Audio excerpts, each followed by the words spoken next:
से शुरू हुई थी सरकार और गाय पे अटक गई और विकास की मौसी 10 साल में रास्ते में भटक गई। तो बंगाल के अरे अभी तो शुरुआत है, ये तो ट्रेलर है, पिक्चर बाकी है।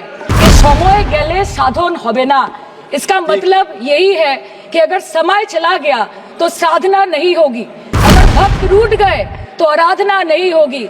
और 3 से 303 से 240 के आंकड़े बोलते हैं कि इस बार जो आप चले गए तो दोबारा लौटने की संभावना नहीं होगी। धन्यवाद अध्यक्ष महोदय, आपने मुझे बोलने का मौका दिया। मैं जादवपुर लोकसभा क्षेत्र से पहली बार चुनकर इस सदन में आई हूँ और मैं धन्यवाद देना चाहती हूँ मेरी लीडर ममता बनर्जी और अभिषेक बनर्जी का, और जादवपुर लोकसभा क्षेत्र के सारे वोटरों का जिन्होंने मुझे भारी बहुमत से जिताया। सर, मैं धन्यवाद देना चाहती हूँ जादवपुर लोकसभा क्षेत्र के लोगों का जिन्होंने मुझे भारी बहुमत से यहाँ पे जिता के भेजा और ये पैगाम दिया कि पश्चिम बंगाल में नफरत की रणनीति और धोखेबाजी की राजनीति नहीं चलेगी।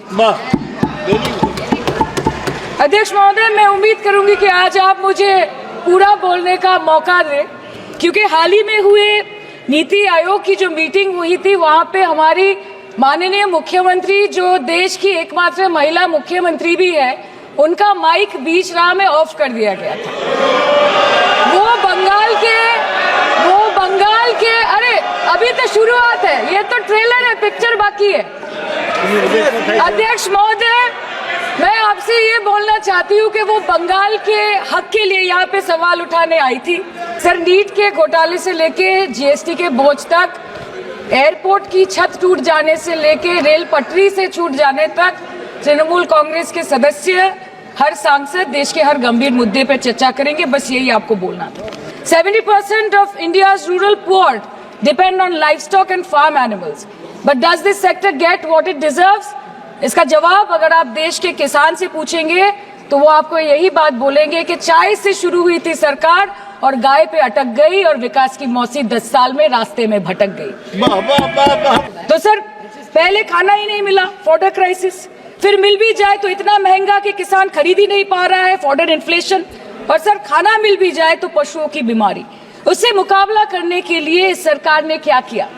ये बोलते हैं कि गाय हमारी माता है, पर माँ की रक्षा करना इन्हें नहीं आता है। अध्यक्ष महोदय, हम सब जानते हैं कि इस मिनिस्ट्री के अंतर्गत डेयरी भी आता है और भारत इस पूरी दुनिया में दूध के उत्पादन में नंबर 1 है। आम आदमी के दूध, छाछ, लस्सी, दही, पनीर पर 5% की जीएसटी, क्रीम, कंडेंस्ड मिल्क, मक्खन, घी पर 12% की जीएसटी और अमीरों के हीरो पर सिर्फ 1.5% की जीएसटी। सरकार उनको रिलीफ नहीं देती है जो विदेश में जाके मिल्क शेक और लाते की चुस्कियां लगाते हैं। ये सरकार उनको रिलीफ नहीं देती जो आम आदमी 2 पैकेट दूध खरीदने से पहले 10 बार सोचता है। सर, बचपन से हम सुनते आए थे कि संडे हो या मंडे रोज खाओ अंडे। India rank 2nd in egg production in the world. और अंडे का फंडा यही है सर कि भारत के बच्चों के किस्मत में महीने में एक अंडा नहीं मिलता। मिड डे मील के चलते हफ्ते में अगर एक आध अंडा मिल भी रहा था तो कहीं धर्म के नाम पे तो कहीं महंगाई के चलते उसे बंद करने की मांग उठ रही है। सर, अंत पे आते हैं मच्छी पे। आप लोगों को ज्यादा पसंद नहीं, पर हम क्या करें, हम तो माछे भाते बंगाली है, हमको तो बोलना ही पड़ेगा। मैडम, मैं बस ये कहना चाहती हूँ कि इस बीजेपी सरकार ने पिछले 10 सालों में इस देश के लिए क्या किया, उससे बड़ी तालिका बनेगी कि 10 साल में क्या क्या कर सकते थे पर किया नहीं। 2014 में जो किसान मोदी है तो मुमकिन है सोच के और अच्छे दिन के ख्वाब देख के बीजेपी को वोट दे रहा था, आज 10 साल बाद वो बोलता है कि मोदी है तो नामुमकिन है। शायद अभी वो किसान है भी नहीं। तो इसीलिए मैं बोलना चाहती हूँ कि समय बड़ा महत्वपूर्ण होता है अध्यक्ष महोदय, और बड़ा बलवान। बंगाली में हम एक बात बोलते हैं कि समय गेले साधन होबे ना। इसका मतलब यही है कि अगर समय चला गया तो साधना नहीं होगी, अगर भक्त रूठ गए तो आराधना नहीं होगी। और 3 से 303 से 240 के आंकड़े बोलते हैं कि इस बार जो आप चले गए तो दोबारा लौटने की संभावना नहीं होगी। तो यही बोल के मैं अपनी बात खत्म करती हूँ। Thank you so much.